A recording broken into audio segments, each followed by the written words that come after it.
Welcome to the Next Gen CMO podcast, where we sit down with seasoned CMOs and emerging talents in sales and marketing to explore the wins and occasional losses that shape today's leaders and the strategic maneuvers that can help propel you to the forefront of B2B marketing. Welcome to the Next Gen CMO podcast. Today, we are excited to welcome Katie Hollar to our podcast. Hi, Katie. Hi, Kelly. Thanks for having me. Of course, we're so glad you're here. Katie's the VP of Marketing over at Clutch. She's a growth-minded marketing leader, has a mix of all the things, digital, traditional media experience, has led fast-scaling teams, their high annual growth. And when I worked with her years ago, she also had a lot of top-of-funnel brand experience as well. So she brings all of that together. And we're going to learn today a little bit about that balance between bringing together brand and lead gen and how they all do work to make the other work harder. Great. Glad to be here. Yes. And excited to talk through some of those career lessons I've had. Yeah. Gosh, so many of those, right? Cool. All right. Well, let's start with you. So you tell us a little bit about your story and tell us your, a quick summary and journey and how you as a marketing leader got here to this point. So I graduated in the recession in 2008, went to school for marketing. So kind of always knew that this was the path that I wanted to be on, but wasn't really sure which aspect of marketing, which type of company. Really when I graduated, it was right at the advent of when companies were starting to experiment with social media. And so my very first job was at a word of mouth agency. At this point, social media didn't even really have paid advertising options. It was really just how are you building community? How are you getting brands engaged? And so ran campaigns for some pretty big brands right out of school doing that. And then within a year, the recession hit and that company actually went out of business. So all of the advertisers pulled back their retainers and said, this is experimental for us. We're not really sure we want to keep investing.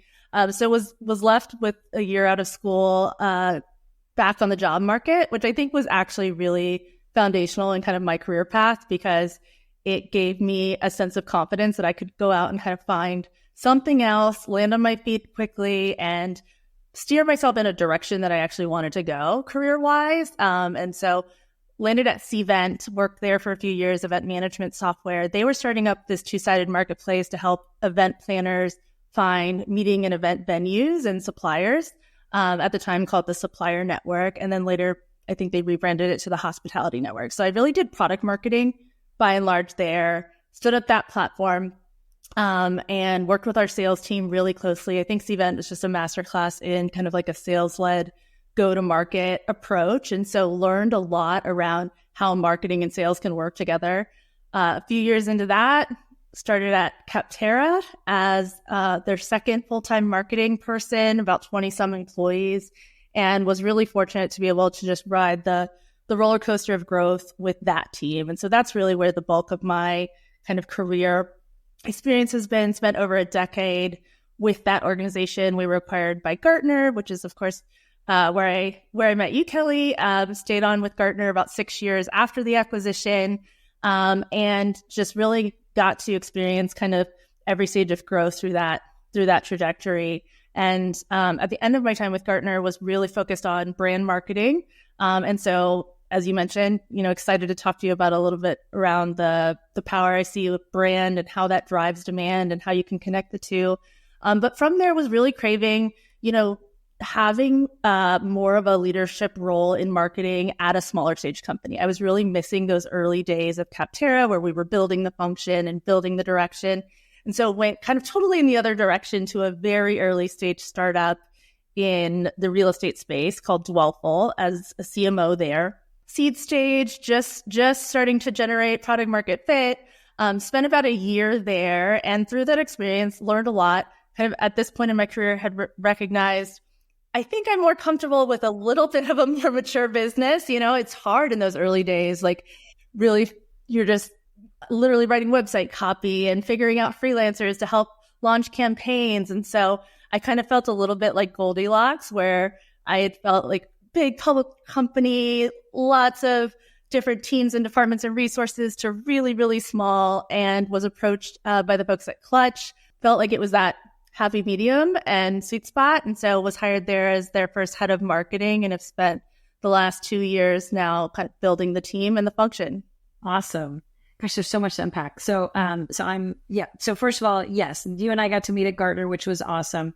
Yeah. So Katie was, as she said, was at Capterra for a long time and then became Gartner long before I came in. And so she was like the institutional knowledge of the place. She had built the brands. She had a ton of passion for where they came from, had all the history of where we'd come from, the creative directions, the messaging, all the things. So it was a huge asset for me in that regard, and then also instrumental in sort of driving the direction of the marketing team. So that's how we know each other, which is always fun. And then I love that you went to two things of this actually. I love that you went to a startup and learned from that. And we don't have to dig too much into that, but I had a similar experience in the last few years. I went to probably a little bit further. You said seed fund. I was a Series A, took it to Series B, but still small enough that I was like, I think that's too small for me. I think I need a little bit more established, a little bit more resources, a little bit more, still in that building mindset, but in a way that felt that I could gain some traction. I wasn't literally writing copy every day and building my own web pages, which I think is a big one. So I love that you brought that up, because I think that's a pretty common experience, is kind of doing the large, doing the small, and realizing maybe I need to be somewhere in between. So that's great. The part I wanted to dig in on that you talked about was 2008. So, and I bring it up because we're in the middle of a recession right now, right? People are especially marketers, sales and marketing folks there's a lot have been laid off in the last couple of years, especially the last 6 to 9 months, I would say 12 months. So there's a lot of talent out there. So will you dig in a little bit on how you approached kind of, okay, we're in the middle of, 2008 housing market crashed. And so every company was sort of tightening bootstraps. Interest rates were kind of a mess. So what was your path to kind of getting yourself out in the marketplace? You said you did some kind of soul searching, figure out what you wanted to do. But how did you go about that? At that point, I really felt I had just come out of school, right? And I had this year of experience. I was fortunate to have that year. A lot of my classmates weren't able to get a job right out of school when we graduated. So I was fortunate to have that year of experience to be able to bounce off of. But I spent a lot of time right after the company went out of business, freelancing, talking to different companies, saying, hey, I know a little bit about social media. Because it was so new, I think the equivalent today I see is AI. Everyone's talking about the applications of AI. So I kind of think similarly back to that time where it was something that I had exposure to that a lot of very seasoned marketers and businesses didn't really understand or know what they were going to do. And so I was able to kind of get a foothold in that way. And I think found my way to Cvent. And I think what really drove me to that next step and part of it was one, I had connections there. So definitely like leveraging my network. I had classmates who had gone to work there. And so that was crucial. But I think I was very much intentional about what type of industry do I want to work in? At the time, I did not know what B2B SaaS was. I was not familiar with the business model at all, but that's where I landed.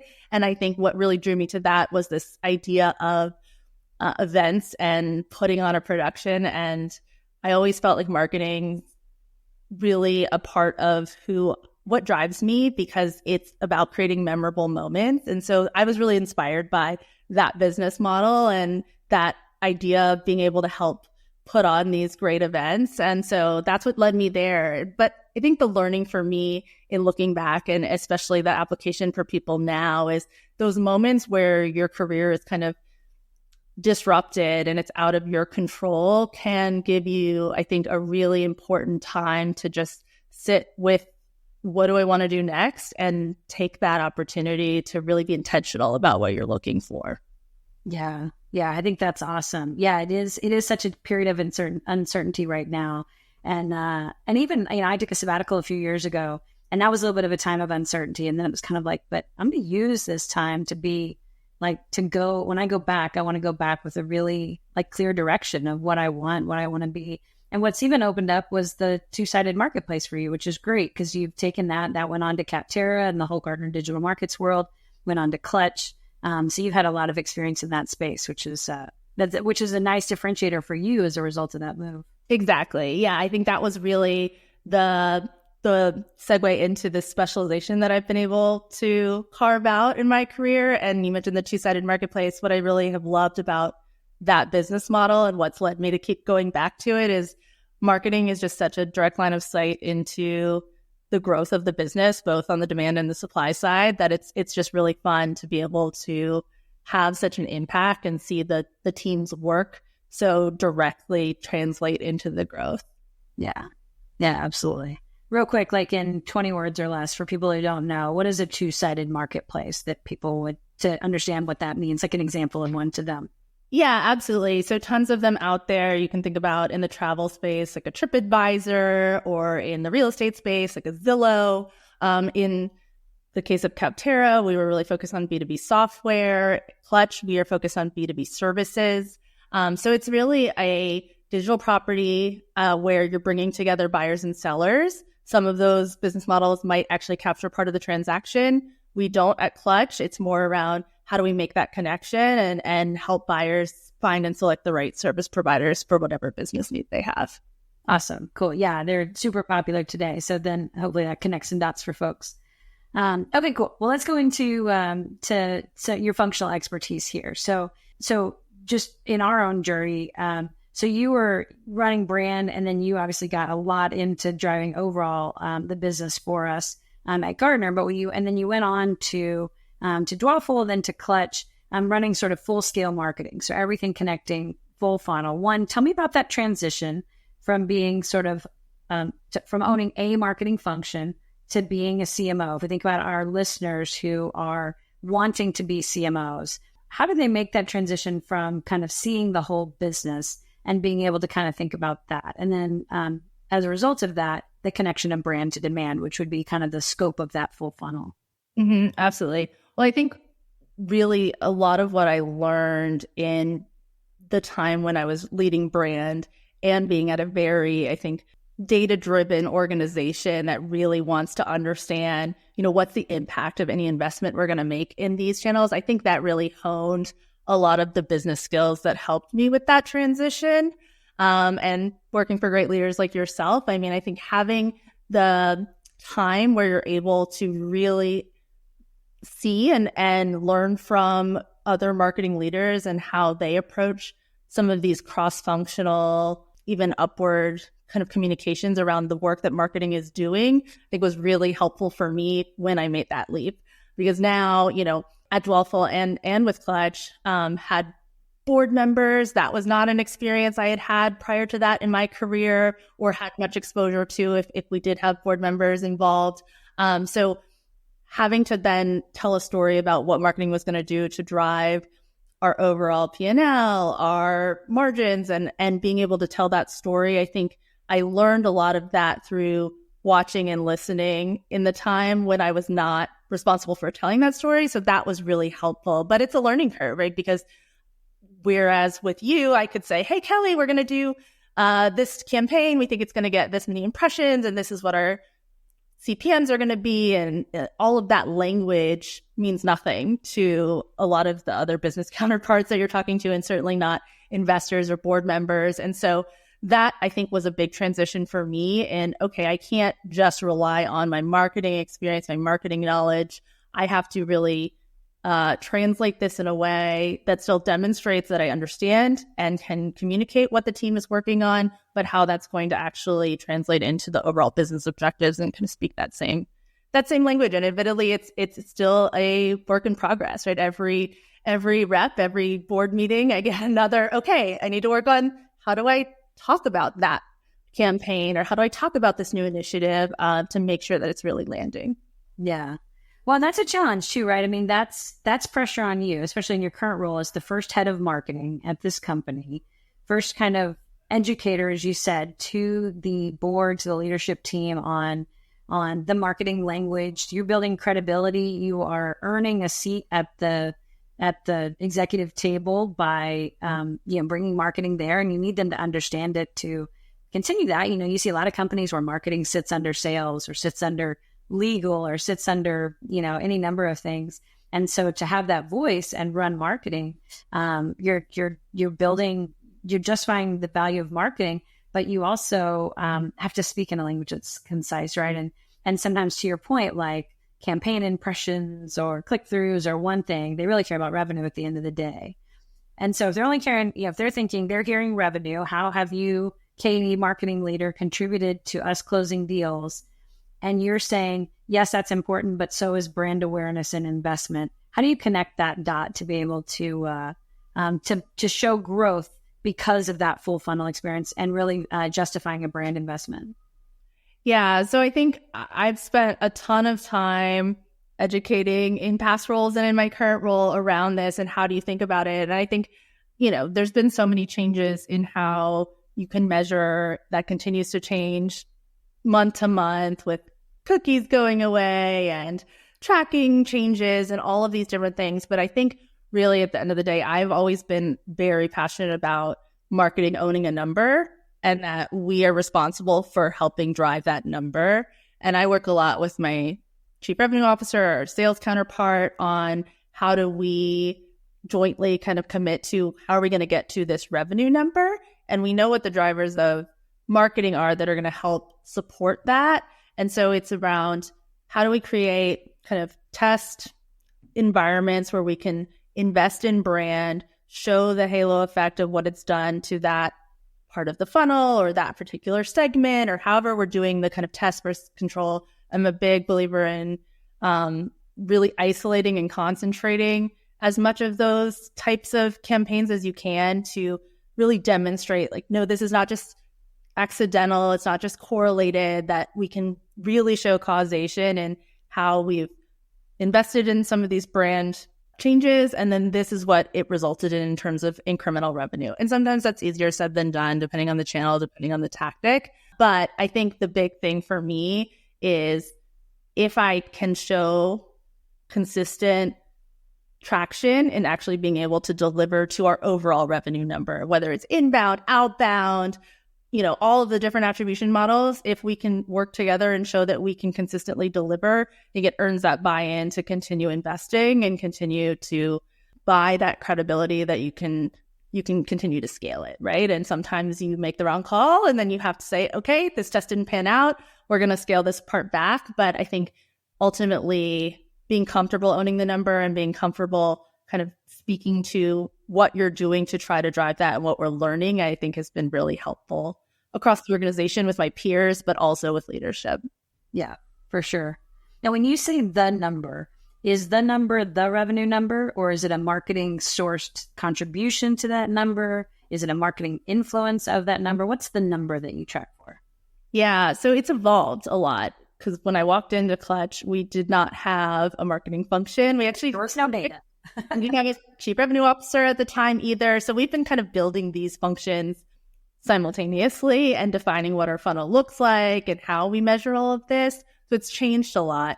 Today, I have kind of like an inbound sourced MRR number that we have to drive so much pipeline to help support. But a year ago, we did not have that sophistication in terms of predictability and how we were going to get there. So it was more just, this is our growth target as an organization. This is how much we believe we need to do to get there. What are we going to do to help drive that? And then in doing those actual kind of go-to-market motions, we got the data that now has led us to the ability to say, okay, this is how much is going to be driven inbound. These are the channels that are driving it inbound. This is what our outbound is doing. And now we can start to really predict how does that scale. Gotcha. Yeah, and that's tough because you're both trying to define the metric and then because you're new, because it's a brand new function, and then also sign up to deliver against that metric and figure out how to build that and figure in and pulling the data together, which, we were fortunate at Gartner to have a very robust analytics function. Startup world or smaller company, it's not quite the same, right? It's a lot of kind of, these numbers are close enough. Maybe they're directional. At least I know relative to the old numbers, how much I need to move it. I think you're accurate enough to get me there. But it's complex. I'm very fortunate. We have a fantastic sales ops, rev ops team, marketing ops that has just been phenomenal in wanting to get into this and learn it as we go, and very nimble and creative in how we continue to iterate on that. So fortunate to walk into a really great organization that had nurtured that type of talent and had the skill set to be able to help us go on that journey. Yeah, for sure. For sure. Sometimes that ROI, like depending on whatever kind of attribution model we have, like inbound, outbound, you talked about multi-touch, first touch, we kind of run them all. In a longer sales cycle, how do you demonstrate ROI over time? Like how do you measure that? How do you prove that something you're doing today is going to pay off in 6 months and actually get your peers, your cross-functional leaders, your boss to give you the time and space to prove that out? Because they, there's always a fear that like, hey, we're going to invest in this thing, but if it doesn't work in 3 weeks, we're pulling it. And you're like, no. It's going to take 6 months for this to show. So how do you work on those long lead cycle ROI initiatives? Yeah, it's tough. And I think that's a mistake that I feel like I made a lot earlier on in my career, is that I would even fall victim to the CPLs are really high after 5 days. And so maybe this wasn't a good idea and we should cut this off. And I think that's just looking at that very, very early stages. As with really all ad platforms, all campaigns, it takes time in the market. It takes time for these algorithms to adjust, to learn, what's going to be the right quality for you. So I think the biggest thing for me, and to answer your question of how do you buy that time, is really setting expectations at the outset of what are we going to test? What are we going to look at to see if it's working or not? And based on my experience, or better yet, what I found to work really well is when you can get third-party examples, case studies, an agency to come in and kind of explain this as a third-party voice to kind of back the recommendation as a subject matter expertise in whatever that might look like. That has been really critical to then make sure that there's understanding and alignment at the outset of what progress we're going to see at what milestones and how long that's going to take. So in the example you gave, it's going to be 6 months. That doesn't mean we won't have any data for 6 months. I will report out on this monthly and I will show you the progress that we're making. And here's some of the early indicators we're going to look at, but we're not going to call it until we see this threshold. Actually, I just went to a conference where they were talking about doing retrospectives in the way that a lot of development teams do, and kind of thinking through at what point if we were looking back a year from now and we decide this campaign was a failure, what would have been the signals that you should have looked at to say, let's kill it? And defining some of those up front is something I've just started doing with the team of, okay, what are some of those leading indicators that if we see it get this bad, then we're pretty sure it's on the path to not working, right? And that's the point at which we're going to cut it off. And as we define those, then socializing those, right? So people are confident that we're not just going to keep investing in the thing that we want to make work and keep pouring resources into it when we are objective and understanding what are the signs that it's really not going to pan out. I love that. I love that insight from the conference, but also everything you said around, it sounds like it's a lot about communication, reporting out frequently. It's not a black box of like marketing is going into their dungeon and is going to make revenue, but don't ask questions. It's tell them often, these are the leading indicators. We haven't seen revenue yet, but we're seeing click-throughs, we're seeing traffic, we're seeing numbers go up, we're seeing engagement. People are spending more time on the page, whatever it happens to be, these things that are tracking to ultimately show that it should pay off. It's moving in the right direction. These are good early signs, even if it's not all the way there yet. Mm-hmm. And I've also learned that piece that you just said very specifically of, I think, early on in my time of really leading the function at Dwellful, and now I would often say, okay, come back to me in 3 months. And just the nature of any business leaders, they don't want to wait 3 months to know what's happening. So it's very much human nature that you're not going to get that full time to like wait to read out. And so I've learned to become a lot more proactive in getting the team to share what they're seeing so far, in me scheduling time proactively, even if, rather than waiting to be asked, let me go ahead and get some time on the calendar so that I can get ahead of that, because inevitably, you're going to be faced with, well, is it working? What's happening? And so that's been a real learning for me as well. Yeah. Yeah, I bet so. One area you mentioned, it was in your very first thing you said, I think it was Cvent. You were talking about the importance of alignment between sales and marketing. And that's a big part of certainly what we do, at Demandbase. That's what account-based marketing and sales is. It's driving that alignment between sales and marketing around the same accounts and focus areas. What are maybe some lessons or some insights you learned about how to work across the aisle between sales and marketing to be more effective at driving revenue? I think one thing that I learned very early on there, I went through kind of the sales training. They had a full class of hires that they would bring in.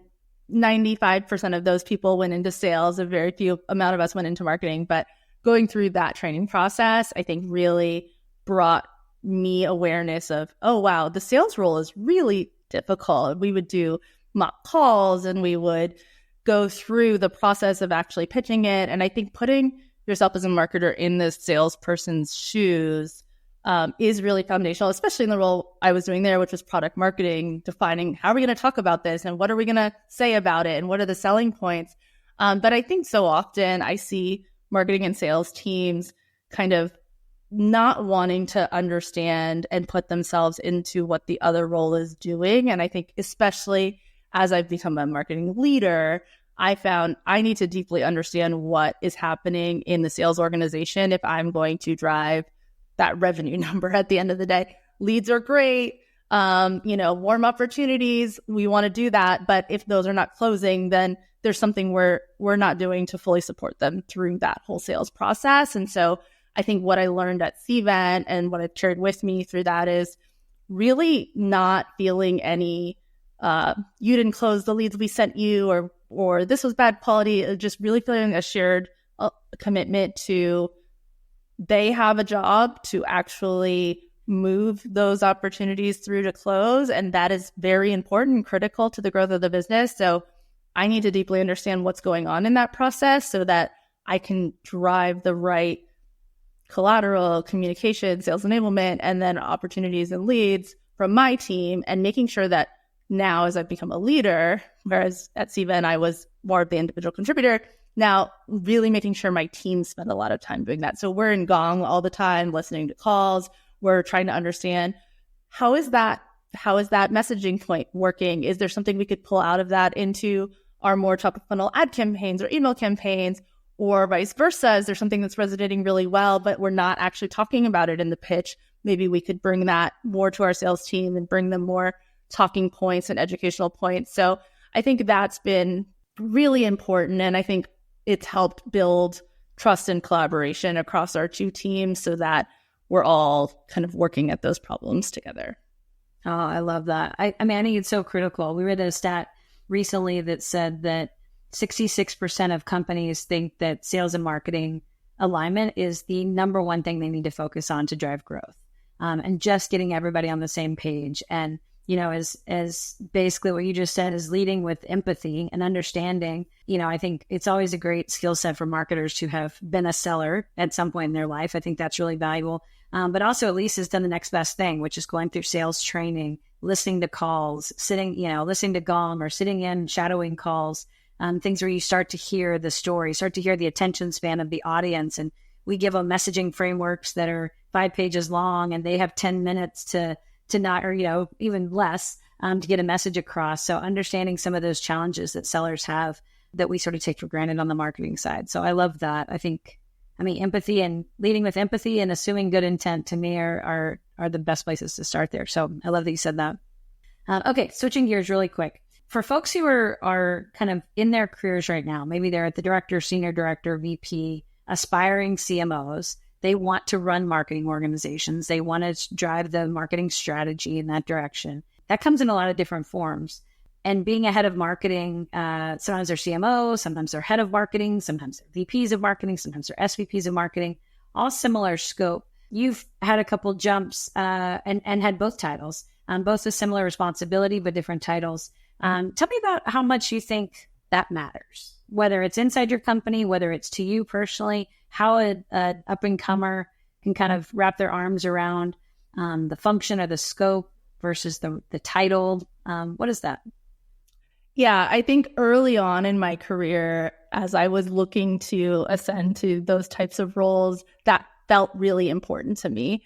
And what I learned is so much of those titles and how you level is so dependent on the specific organization you're in, the industry you're in, and especially the growth stage of the company. So as you mentioned, I went from senior director at Gartner to CMO at a really early seed stage company in Dwellful to hired on as head of marketing at Clutch. And then later my role transitioned to VP of marketing, which is what it is now. And I think what I've learned through that transition and those hops is, to me, the title really means very little. What actually changes in the day-to-day and what the title signifies is how much of scope and impact you have at that stage of growth of the organization. And to me, what was really motivating about all of those titles and what I was really looking for was being able to kind of have that seat at the table as the head of the function, right? And I've loved the learning that comes along with what we talked about earlier around educating counterparts, working more cross-functionally. I think something I took a lot from you even in our time was so much as you grow in your marketing career, it becomes less and less around your influence within the marketing organization and more around your influence cross-functionally. And how do your peers understand and work well with you, and how do you collaborate? We talked about the empathy with sales. So that's so much more of the role. And so whether it's CMO, whether it's VP, to me, what was really exciting about and what I defined as what I want to continue to do is I want to be the ownership over the go-to-market motion, right? And whether that is called CMO or called head of marketing matters less, but I think that does kind of correlate more to this growth stage of the company. And I think that's been another big learning is I went to really early stage where I didn't even have a team when I started at Dwellful, was managing freelancers, was spending day-to-day writing web copy and launching email campaigns. It felt kind of like, wow, that I've gone back in my career a little bit despite having this CMO title. But that's just the nature of the job at that stage of the business. And so learned, okay, maybe I don't want to be at this early of a stage of company. And I appreciate the folks who have that kind of grit and can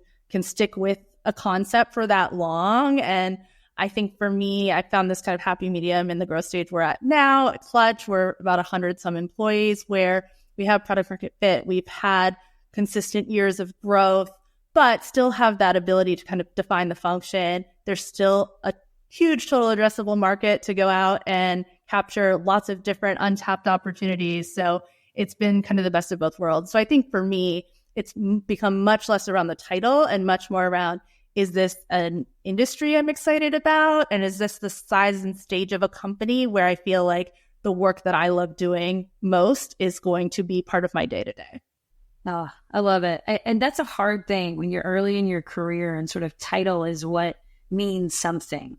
But the reality, once you're kind of in that role, you realize it's that scope that matters. And you mentioned varying by size and stage of the company. I think it also varies by industry.